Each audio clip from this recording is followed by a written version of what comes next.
আসসালামু আলাইকুম রহমাতুল্লাহি ওবারাকাতুহু। আলহামদুলিল্লাহি ওয়াহদাহু ওয়াসসালাতু ওয়াসসালামু আলা মাল্লা নাবি ইবাদা। আউযু বিল্লাহি মিনাশ শাইতানির রাজিম। বিসমিল্লাহির রহমানির রহিম। ইন্নাল্লাযীনা কাফারু মিন আহলিল কিতাবি ওয়াল মুশরিকিনা ফি নারি জাহান্নামা খালিদিনা ফিহা উলাইকা হুম শাররুল বারিয়া। আজকের বক্তব্যের বিষয় হলো, যারা ওহির জ্ঞানকে অবিশ্বাস করে তারা সৃষ্টির নিকৃষ্ট না উত্তম, এবং তাদেরকে কোনো মান মর্যাদা দেওয়া যাবে কিনা এবং তাদের কবরকে কোনো মান মর্যাদা দেওয়া যাবে কিনা সে সম্পর্কে আমি যে আয়াতটা তলাওয়াত করেছি সূরা বাইনা 6 নম্বর আয়াত। কিতাবধারী ইহুদি ও খ্রিস্টান এবং মুশরিকদের মধ্যে যারা সত্যকে অবিশ্বাস করে তারা চিরকাল জাহান্নামে আগুনে থাকবে। থাকবে। সকল সৃষ্টির মধ্যে তারাই নিকৃষ্ট। তাহলে আমরা এই আয়াত থেকে জেনে গেলাম যে যারা ওহির অনুসরণ করে না, ওহি দুই প্রকার, ওহি মাতলু, ওহি গায়রি মাতলু। ওহি মাতলু হয়েছে আল কোরআন, ওহি গায়রি মাতলু হয়েছে আল্লাহ রাসূল সাল্লাল্লাহু আলাইহি ওয়াসাল্লামের সুন্নাহ। যারা ওহির অনুসরণ করে না তারা সৃষ্টির মধ্যে তারাই নিকৃষ্ট।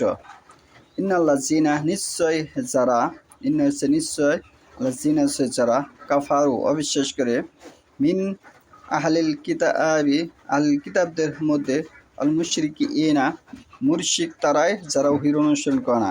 এখানে মুশরিক বিষয়টা আপনার ভালো করে বুঝতে হবে। মুশরিক তারাই যারা ওহির অনুসরণ না। সূরা তবার মধ্যে বক্তব্য হচ্ছে মুশরিকরা অপবিত্র। ফিনা আরি ফিয়ের মধ্যে না রয়েছে আগুন, জাহান্নামের আগুনের মধ্যে থাকবে, খালিদিনা ফিহা চিরকাল থাকবে তারা। বলা ইকা এরা হুম শাররুল বারিয়া, শাররু হচ্ছে নিকৃষ্ট।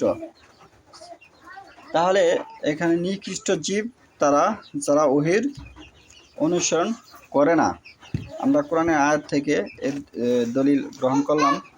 যে ব্যক্তি নিকৃষ্ট তাহলে তার কবর তো সেটি আরও অনেক দূরের বিষয়, সে ব্যক্তি তো নিকৃষ্ট। এই হিসেবে আমরা যাব সহিহুল বুখারী শরীফের 4th খণ্ড, হাদিস নম্বর হচ্ছে 4111। হাদিস নাম্বার হচ্ছে 4111।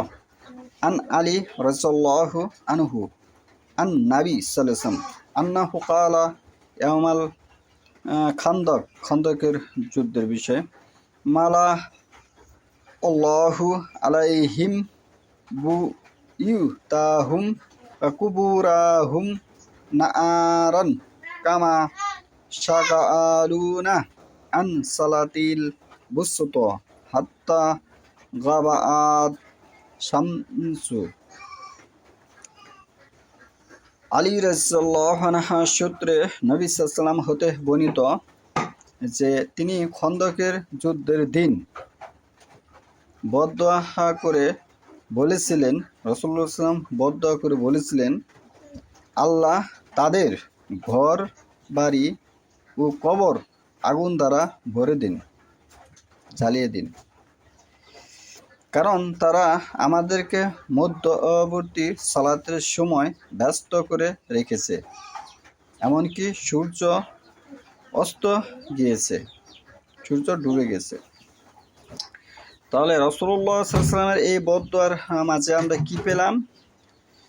যে তাদের ঘর, বুয়ুতাহুম এটা হচ্ছে ঘর, হুম হচ্ছে তাদের ঘর, কুবুরাহুম তাদের কবর, নার শব্দটা হচ্ছে আগুন, এটা আমরা সকলেই জানি। আগুন দ্বারা জ্বালিয়ে দেওয়া হোক, আগুন দ্বারা ভরে দেওয়া হোক। তাহলে বর্তমান প্রেক্ষাপটে এই হাদিস এবং কোরআনের আয়াত সূরা বাইনার 6 নম্বর আয়াত দুটি একখানে গবেষণা করলে দেখা যায় যে ওহীর অনুসরণ করে না সারা পৃথিবীতে 1999 জনই দেখা গেছে ওহীর অনুসারী নয়, অনুসরণ করে না। তাহলে তারা কিন্তু মুসলিম নয়। যারা ওহীর অনুসরণ করে না তারা কিন্তু মুসলিম নয়। সে ব্যক্তি কিন্তু মান মর্যাদার ব্যক্তি নয়। তাহলে তার কবর কিভাবে মান মর্যাদার পর্যায়ে হতে পারে? তাহলে এই বিষয়গুলো সরকারের দায়িত্ব। যেগুলো কোনো কিছু যদি করতে হয়, রাস্তাঘাটের জন্য যদি কোনো কবর বা কোনো কিছু সরাতে হয় তাহলে সেগুলো সরকার করবে। কোনো কবরকে যদি সেখান থেকে সরিয়ে দিতে হয়, সেখানে কোনো কিছু করতে হয় কবরের বিষয়ে, সেটি কী করবে? সরকার। দেশে যে সরকার প্রধান হবে সে ব্যক্তি এই কাজ। কিছু কিছু কাজ আছে সরকারের উপরে বর্তাবে, সেটি জনগণের উপর বর্তাবে না, এবং সেটি আমিরের উপর বর্তাবে, সেটি জনগণের উপর বর্তাবে না। কারণ আমির যদি হুকুম দেয় তখন জনগণের উপর বর্তাবে। তাহলে বিষয়গুলো মাথায় রেখে হাদিসের উপর আমল করতে হবে।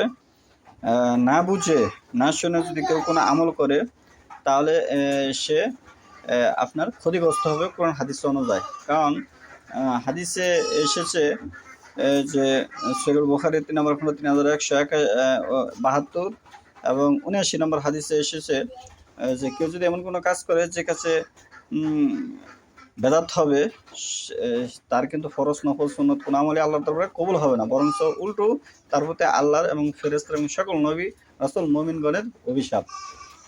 তাহলে আমাদের এই বেদাত থেকে বিরত থাকতে হবে এবং নিজে ভালো মনে করে কোনো কাজ করা যাবে না। সহিহ বুখারী 3 নম্বর খণ্ড 3181 82 নম্বর হাদিস, নিজের যুক্তি দিয়ে ভালো মনে করে যে কেউ যদি কোনো কাজ করে সেটি বাতিল হিসেবে গণ্য হবে।